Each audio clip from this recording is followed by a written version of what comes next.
শিরোনামহীন নামটি হয়তো আপনাদের কাছে পরিচিত লাগছে।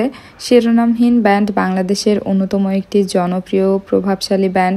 1996 সালে এই ব্যান্ডটির মূলত যাত্রা শুরু হয়েছিল।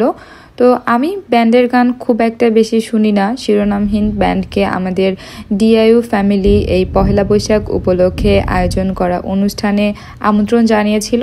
এজন্য আমি এই প্রথমবার তাদের গান খুব সামনে থেকে বসে শুনছিলাম, ভালো লাগছিল। তাদের গানের কথা, গভীরতা এবং সুরের মধ্যে ভিন্নতা রয়েছে। হয়তো এই ভিন্নতার জন্যই তারা শুধু বাংলাদেশে না, বহির্বিশ্বেও পরিচিতি লাভ করেছে। তবে আমার মোটামুটি ভালো লেগেছে গানগুলো শুনে। শিরোনামহীন ব্যান্ড আসলে আমি সেভাবে চিনতাম না, তবে গানের কথা, তাদের গানের ভাষার মধ্যে একটি আবেগ আছে, অনুভূতি, যা বহু বছর ধরে বাঙালিদের সঙ্গীত প্রেমীদের হৃদয়ে গেঁথে আছে।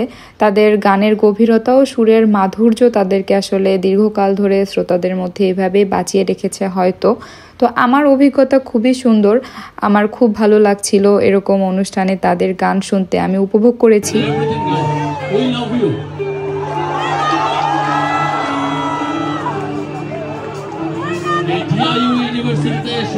যতবার টাকা হবে ডেফিনেটলি শিরোনামহীন আপনাদের সামনে আসবে।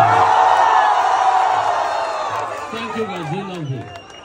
এন্ড অফ কোর্স একটা বড় হাততালি চেয়ে নেব ডিআইইউ।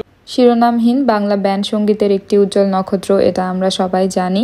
তো এভাবেই থাক সব সময় দর্শকের মাঝে। এরপর আমরা আকাশে আতশবাজি ফুটানো দেখছিলাম, কারণ চৈত্র সংক্রান্তি, একই সাথে ঈদের পুনর্মিলনী এবং পহেলা বৈশাখ উপলক্ষে আমাদের ডিআইইউ যে অনুষ্ঠানটির আয়োজন করেছিল, এটারই অংশ ছিল মূলত এই আতশবাজি। তো এটা শেষ করে আমরা ইউনিভার্সিটি ক্যাম্পাস থেকে বের হয়ে যাই। এরপর আমরা সবাই মিলে চলে যাই শেফস টেবিলে। তো শেফস টেবিলে যাওয়ার পর আমরা একসাথে ভালোই ঘোরাফেরা করলাম, অনেক ছবি তুললাম। তো প্লেসটা আমার খুবই ভালো লেগেছে, ছবি তোলা এবং একসাথে আড্ডা দেওয়ার জন্য একদম পারফেক্ট একটা প্লেস আমার মনে হচ্ছিল। এরপরে আমরা চলে যাই খাওয়া দাওয়া করতে। আমরা একসাথে আড্ডা দিলাম, খাওয়া দাওয়া করলাম। এই পহেলা বৈশাখটা আমার কাছে সত্যি অনেক স্পেশাল ছিল, খুবই ভালো কেটেছে এবং আমি এই দিনটি সারা জীবন মনে রাখবো। কেমন লাগলো ভিডিওটি সবার অবশ্যই কমেন্টে জানাবেন। দেখা হচ্ছে নেক্সট ভিডিওতে। Thank you for watching my video. আল্লাহ হাফেজ।